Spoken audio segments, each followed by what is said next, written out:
A warm welcome to another edition of Diplomatic Channel. I'm Amarachi Ubani. This week on the program, we're joining the Commonwealth to celebrate 94 years of its existence. Commonwealth Day is on March 10, and this year the theme is Together We Thrive. The Commonwealth Day is an opportunity to promote the unity, diversity, and shared values of the Commonwealth family across the world. The Commonwealth is a free association of sovereign states comprising the United Kingdom and other countries who have chosen to maintain ties of friendship and practical cooperation and who acknowledge the British monarchy as symbolic head of their association. Now, in the early days after the promulgation of the Statute of Westminster, membership of the Commonwealth came on condition of allegiance to the British monarch. But due to the rapid growth of nationalism from the 1920s in parts of then British Empire, with chiefly non-European populations, it required a reconsideration of the nature of the Commonwealth. Now, in addition to independent members, the Commonwealth comprises dependent territories which are formally governed by the United Kingdom, Australia, or New Zealand. Nigeria joined the Commonwealth on October 1st, 1960, after gaining independence from Britain, becoming the 11th country to join. Her membership was suspended from 1995 to 1999 due to the country violating the principles of the 1991 Harare Declaration. The suspension was lifted in 1999 after elections were held in the country and a democratically elected civilian president was sworn in. A Nigerian, Chief Emeka Anyaoku, was elected the third Commonwealth Secretary General on October 24, 1989. He was re-elected at the 1993 CHOGM in Limassol for a second five-year term beginning on April 1st, 1995. Now, in her exclusive interview with Channel Television's Mayowa Adegoke, outgoing Secretary General Patricia Scotland talks about her experience in office and some of her work within the organization. That's coming up soon after a quick check on other discussions in diplomatic circles.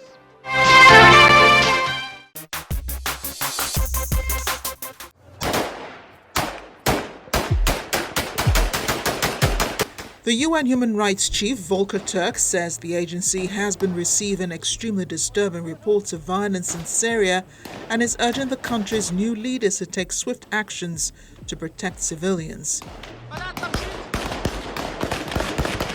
Mr. Turk says there are reports of summary executions on a sectarian basis carried out by unidentified perpetrators, members of the Syrian security forces, and elements linked to the former Assad government. It follows remarks by U.S. Secretary of State Marco Rubio, who says authorities must hold the perpetrators of these massacres accountable.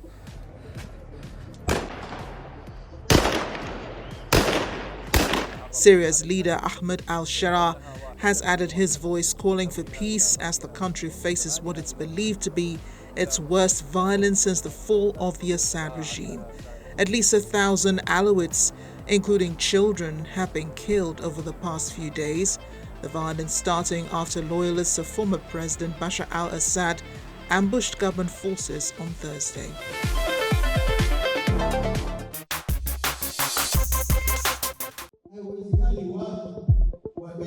And a $5 million reward has been offered by the DRC government for help in arresting 3 leaders of a rebel group which has seized much of the east of the country this year. Corneille Nangaa, a former head of DR Congo's Electoral Commission, now leads the Congo River Alliance, which includes the M23 rebel group. He has addressed large rallies in the cities under the group's control. The bounty is also on offer for M23 leaders Sultani Makenga and Bertrand Bisimwa. A reward of $4 million was also offered for the arrest of 2 journalists living in exile and others the government describes as accomplices. But the chances of anyone being arrested appear slim. In recent weeks, the army has been no match for the Rwandan-backed rebels who have captured large parts of the mineral-rich eastern DRC, including the region's 2 largest cities, Goma and Bukavu.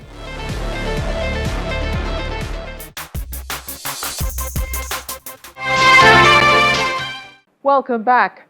Miss Patricia Scotland has been Commonwealth Secretary General since she was elected at the 2015 Commonwealth Heads of Government meeting and took office in 2016, becoming the first woman to hold the position. And before this, she was Shadow Attorney General for England and Wales and Attorney General for England and Wales, then Minister of State for Home Affairs in the UK, Parliamentary Secretary for Lord Chancellor and Secretary of State for Justice and Parliamentary Under Secretary of State for Foreign Affairs. She's a dual citizen of the United Kingdom and Dominica, where she was born. However, starting April 1st, 2025, she'll be succeeded by Ghanaian Foreign Minister Shirley Ayoko Botchwey. My colleague Mayowa Adegoke caught a chat with her one last time on the sidelines of the 2025 Zayed Prize for Human Fraternity in Abu Dhabi last month. Thank you so much, Right Honourable Patricia Scotland. So good to meet you. Lovely to meet you too. So here we are. You're about to leave office, but I want to start from the very beginning. Yeah. Walk us down memory lane, you coming into office, paint me a picture of what that was like for you, your hopes, fears, aspirations, ambitions even. Well, I think in 2015, people were saying that the Commonwealth was perhaps in need of real change. And there were even talk about this is the last chance saloon, which I never actually accepted, because what I recognise is the Commonwealth was doing so many different countries. Now we're 56 countries, 2.7 billion, but we have 60% under the age of 30, and an opportunity to expand economically and to expand socially and to expand to meet the 5 Ps. Remember the 5 Ps coming out of the SDGs? And that had been converted into the Commonwealth Charter. So I saw all this potential and opportunity through collaboration. We have some of the fastest growing cities. We have one language. We have the same legal system, the same parliamentary system, the similar institutions. So I kept on thinking, if we get this interoperability really working for us, we could exponentially improve all our countries' performance. And the Commonwealth had done something remarkable. They had done a trade review in 2015, just before I came in, which recognised that they had then a 19% advantage. But we weren't using it. So I started to think, okay, what if we can turn that 19%, what if we turn it into 30%? 30% cheaper, easier, faster. And so I came in with that aspiration, but we saw we were doing an amazing amount on good governance, on elections, on helping our countries to stay safe. And then what about our youth programs? And what about our women? Because if we were going to get really rich, we needed to empower our women. And we looked at issues of climate change, because in speaking to all the leaders, one of the things you get to do before you come in is to talk to the leaders, listen to them, try and understand what it is that they aspire to do. And they constantly talked about climate change being an omnipresent threat, particularly for the 25 small island developing states, because they were literally on the front line. The hurricanes were coming faster, more furious, more devastating. Seas were rising, economies were falling, and that was something that we should do something about. And then they said, well, what about the SDGs, the Sustainable Development Goals, which had been agreed in 2015? How are we going to implement them? How are we going to get the money? Because there was a gap between the money we had and the money we needed to deliver the SDGs. And when we looked at the figures globally, the difference between those two were the sum equivalent that was being siphoned off by corruption. So that went on my hit list. So if you looked at the first 100 days, I had all those topics, and we held our first anti-corruption summit and we had a fantastic contribution made by the president of Nigeria, who basically said he wanted his money back because the money that had been siphoned off was no longer in Africa, it was elsewhere. So immediately we thought, so what are we going to do? It's not enough just to create policies and create legislation. We've got to find a way of implementing it, making it different. And so that's what we started to do. And in the first 2 years, we created the regenerative approach to development to reverse climate change. And when I said that in 2016, people said, this woman's crazy. We know about adaptation and mitigation, but reversal? What even is regenerative development? But we had all the experts from across the Commonwealth and elsewhere come to work with us. And we came up with the idea that adapting and mitigating wasn't going to be enough. We were going to have to find a way to reverse it because the world was spinning faster and faster and it was getting worse and worse. And so in 2016, we went to COP and we said we need regenerative development to reverse climate change. And at that conference, we said we've got to do something about oceans. Nobody's doing anything about oceans. So having listened to all my countries, I said, I think we need a charter, what we called a blue charter, because we're signing things, all of us, but we're not implementing. So how are we going to implement? So everyone said, this woman really is crazy because it takes 10 years to get from concept to order. And you haven't got 10 years. We had 10 months to the next CHOGM. And people say, it can't be done, it can't be done. And I thought, well, I don't know, I think it can be because all our countries are committed to it and we have the political will. So we went to the UN General Assembly. It was, at that stage, Fiji was in the chair, and Fiji had an oceans conference, and the Prime Minister, very generously, when I phoned him up and said, do you think he could possibly find a little space for the Commonwealth? I've got this idea, and let me tell you about it. Everybody agreed it. Let's talk about climate a bit more. Climate is a more interesting conversation now, particularly with President Trump and his stance on climate and how he tends to move America forward when we talk about climate. Well, some people would maybe not agree if it's forward or backward or sideways. What are your thoughts? What does this portend for the climate conversation and member states? Well, I think if you look at our Commonwealth, the Commonwealth has understood the existential nature of this threat since 1989. The Commonwealth was the first international organisation to really call it out in 1989 when they met in Langkawi in Malaysia. And the Commonwealth said then that if we did not address climate change, all the things that have happened in the last 30 years would happen. And it's quite shocking when you go back and look at what the Commonwealth said then. And it was like having the first IPCC report, and it was 3 years before the first Rio Convention.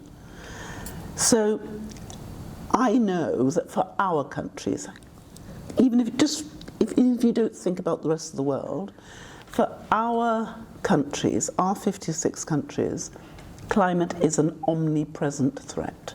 For the 25 small island developing states, some of them feel as if they don't know whether they'll live till tomorrow. Some of the tiny states, I've heard ministers say, I left my country, I don't know whether it'll be there when I try to land home, because the sea is rising so high, my whole country may be subsumed. The other side to that is financing, especially for developing nations, Absolutely. what will tip this in the right direction? I think it is understanding where the threat's coming from. We have tried to create a model which most people now believe works. So if you look at what we did for the Climate Finance Access Hub, most of the countries who are most disadvantaged by climate contributed virtually nothing to the creation of the problem, yet they are paying the price. The COP, as you know, made a commitment to assist those who had suffered unfairly as a result of those climatic changes for which they were not responsible. And yet, if you look at the percentage of money that those countries have got, they're negligible.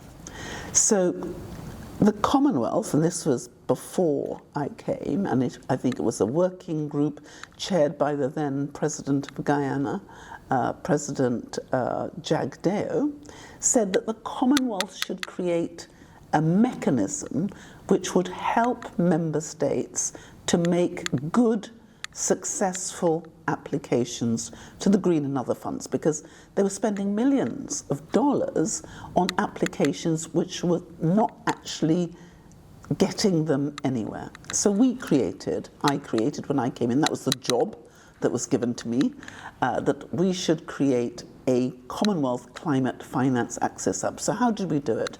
We created in Mauritius a centre where we could work with the different funds, understand what they needed, how they needed it, what form would they come in, and we would be able to be clear with our member states, these are the criteria. Then we put climate finance advisors in the countries to help the member states pool the data. Many of our countries didn't have their own data. So who has the data? We discovered that the UN has a lot of the data. UN has space agencies, they have UNITAR, they have UNISAT, we have the British Space Agency. We got the data together and we helped our countries to make applications. And not only for individuals, we then got all the advisors in each of our member states to work together. So they would peer review each other's applications. They would perfect them. So instead of having one, you had 20 looking at these. And gradually, we got better and better, so that initially applications would take 2 or 3 years. Our latest was just Fiji, a nature-based seawall. $5.7 million was needed, and we were able to make the application and have it granted within 12 months because we used geospatial data and AI. We put the data into an AI simulator which told us really graphically, this is how you do it, this is where you put it, and we put that information to the Adaptation Fund and they granted it. Now what's amazing is there are probably 23 other small island developing states who need something similar. So finance is critical if we're going to make the change, but we're also created a Commonwealth Universal Vulnerability Index, because what we're also saying, it cannot just be about GDP. Some of the small countries, my own country of birth, Dominica, was hit twice. Once in 2015, when 95% of our GDP was wiped out, middle-income country. Then 2 years later, in 2017, 226% of our GDP was wiped out. So we went from middle income to no income, less than no income. Now, you cannot base assistance on GDP when in 6 hours you can have your whole economy obliterated. And so we've come up with the Universal Vulnerability Index. Mia Motley has been advocating the Bridgetown initiative in order to bridge the gap between the reality that was 1945 finance and the reality which is 2025.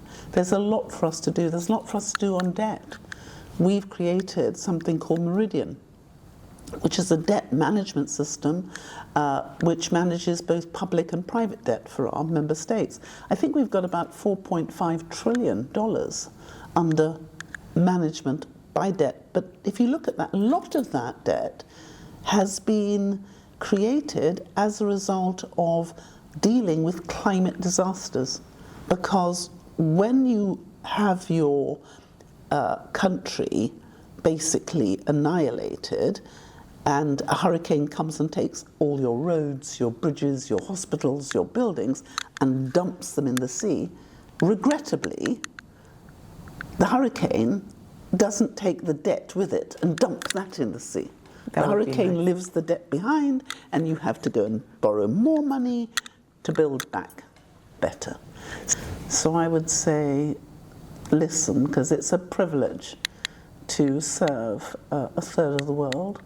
And I've certainly, I think it's one of the greatest honours of my life. And if I have been able to make a small contribution to making it better for the 2.7 billion people we all serve, and the 56 leaders who are struggling to deliver for their countries, and who are thirsting for the same thing and sharing the same values, then I'll be more than content. What's the first thing you're doing as soon as you step out of the office? And what's the future for you? The first thing I'm going to do probably is to go straight back to the House of Lords. I think I leave the office on the 31st of March, and I'll be probably in the House of Lords on the 1st of April. But I think I have a date with sleep. So I hope that I will get some sleep. The 20-hour a day, I suddenly realized that I was supposed to apparently have 30 days holiday a year. I don't think I had a day. And that's because, something was always happening. Can you imagine someone saying, there's a coup? Well, I'm sorry, I'm on holiday. Oh, I'm sleeping. I'm sleeping. So I think I suppose we better warn my sister. She probably knows it already. It's a 24-hour job. And if you want a holiday, you better take it before you start. Thank you so much, Honourable Scotland. It's been a pleasure speaking with you. It's great to speak to you too. That's the show today. I'm Amarachi Ubani. I'll see you next time.